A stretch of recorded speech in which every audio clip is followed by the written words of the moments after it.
Jaringan pemalsu BPKB dan STNK palsu dibongkar jajaran Polres Tuban, Jawa Timur. 4 orang yang diduga menjadi pelaku langsung ditetapkan menjadi tersangka.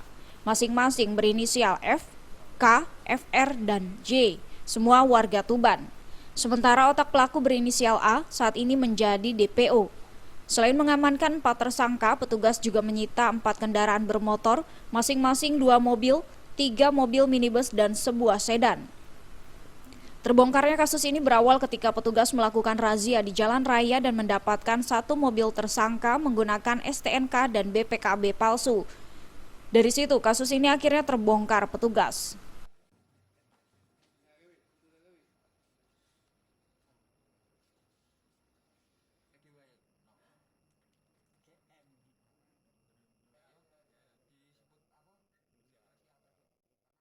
Modus operandinya ini tersangka F dan K ini yang langsung berhubungan dengan pembeli, yang menawarkan kemudian menyiapkan STNK dan BPKB palsu.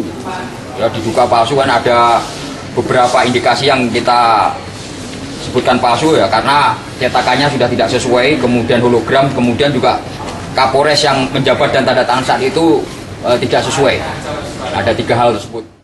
Akibat perbuatannya, para tersangka kini mendekam di sel tahanan Mapolres Tuban.